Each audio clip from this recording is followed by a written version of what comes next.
friends, welcome to நம்ம வீட்டு சோறு. இன்னைக்கு நம்ம பார்க்க போகிறது கல்யாண வீட்டு வறுவல் வாழைக்காய் வறுவல். ஸோ இந்த வாழைக்காயில் என்னென்ன பெனிஃபிட்ஸ் இருக்குதுன்னு நான் சொல்கிறேன். ஸோ வாழைக்காய் நம்மளோட ஸ்டமக் ப்ராப்ளம்ஸ் எல்லாத்தையுமே ரிலீவ் பண்ணிடும். அதுக்கப்புறம் இதில் விட்டமின்ஸ் இருக்குது, விட்டமின் சி அண்ட் B6 இருக்குது. அதுக்கப்புறம் இது டயபெட்டிக்ஸ்க்கு ரொம்ப ரொம்ப நல்லது. ஸோ கண்டிப்பாக வாழைக்காய் அட்லீஸ்ட் வாரத்தில் ஒரு வாட்டியாவது சேர்த்துக்கோங்க. இப்போ நம்ம இதுக்கு தேவையான இன்க்ரீடியன்ட்ஸ்லாம் என்னென்னு பார்த்துக்கலாம். இது ரொம்பவே ஃபைபர் ரிச் உள்ள ஒரு ஃபுட். ஸோ இப்போ நம்ம வீடியோக்குள்ளே போகலாம்.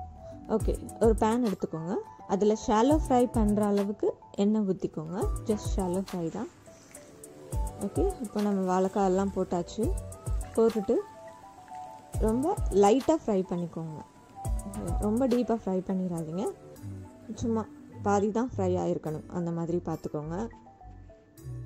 ஸோ நான் இப்போ லைட்டாக ஃப்ரை பண்ணிக்கிறேன். மீடியமில் வச்சு பாதி ஃப்ரை ஆகிற மாதிரி பார்த்துக்கோங்க. ஸோ இப்போ பாதி ஃப்ரை ஆகிடுச்சு, அதை நான் எடுத்து ஒரு பவுலுக்கு மாற்றிக்கிறேன். ஸோ எல்லாத்தையும் எடுத்து இப்போ நான் மாற்றிக்கிட்டேன்.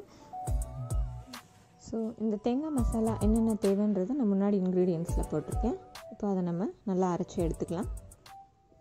ஒரு பேனில் 2 டேபிள் ஸ்பூன் ஆயில் ஊற்றிக்கிட்டு 1 டீஸ்பூன் சோம்பு போட்டுக்கோங்க. ஸோ அதில் கொஞ்சம் வெங்காயம், ஒரு பெரிய வெங்காயம், கொஞ்சம் கறி லீஃப் போட்டுக்கோங்க. நல்லா வதக்கிக்கோங்க எல்லாத்தையும்.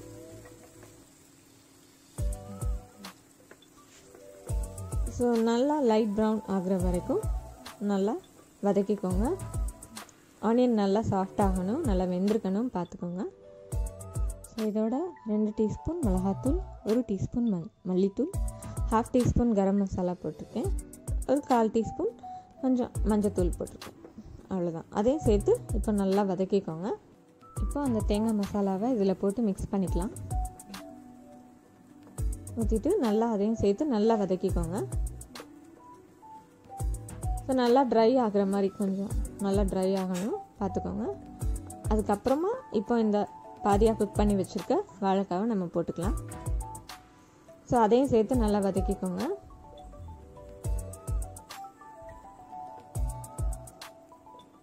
ஸோ இந்த மாதிரி நீங்கள் ட்ரை பண்ணும்போது ஒரு 5 நிமிஷத்துக்கு நல்லா வதக்கிக்கோங்க. சால்ட் சேர்த்துட்டு இந்த மாதிரி நீங்கள் ஃப்ரை பண்ணும்போது குழந்தைங்க, பெரியவங்க எல்லாருமே ரொம்ப விரும்பி சாப்பிடுவாங்க.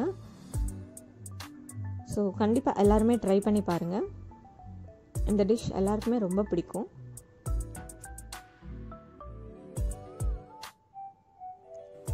ஸோ இப்போ நம்ம இதில் கொஞ்சம் தண்ணி தெளித்து விட்டுக்கிறணும். பாருங்கள், நான் லைட்டாக தெளித்து தான் விட்டுருக்கேன். ஸோ தெளித்து வச்சுட்டு அதை நம்ம மூடி வச்சிடலாம்.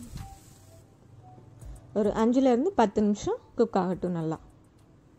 இப்போது கொஞ்சம் ஓரளவுக்கு நல்லா குக் ஆகிடுச்சு பாருங்கள். ஸோ நல்லா எல்லாத்தையும் நல்லா திருப்பி விட்டு நல்லா சேர்த்து விட்டுக்கோங்க. அந்த மசாலாவோட நல்லா இது பண்ணிக்கோங்க, மிக்ஸ் பண்ணிக்கோங்க. ஸோ அது நம்ம வறுக்க உங்களுக்கே தெரியும், நல்லா அது ப்ரௌனிஷாக நல்லா மாறும். அந்த கலர் நல்லா சேஞ்ச் ஆகும். ஸோ அது பார்த்துக்கோங்க. ரொம்ப சாஃப்டாக விட்டுறாதீங்க. மறுபடியும் ஒரு 10 நிமிஷம் மூடி வச்சு எடுத்துக்கலாம். ஸோ இப்போ பாருங்கள், அந்த கலரே மாறிடுச்சு. எவ்வளோ சூப்பராக இருக்குன்னு பாருங்கள். செம்மையாக வாழைக்காய் ரெடி ஆயிடுச்சு. ஸோ ரொம்ப சாஃப்டாக விட்டுறாதீங்க, இதுவாக எடுத்துக்கோங்க. கொஞ்சம் திக்காக இருக்கணும் பார்த்துக்கோங்க. நம்மளோட வெரைட்டி ரைஸ், தயிர் சாதம் எல்லாத்துக்குமே ரொம்ப சூப்பராக இருக்கும். கண்டிப்பாக எல்லோரும் ப்ளீஸ் ட்ரை பண்ணுங்கள். ஓகே, செம்மையாக ரெடி ஆயிடுச்சு. ஸோ பார்க்கவே ரொம்ப சூப்பராக இருக்குல்ல.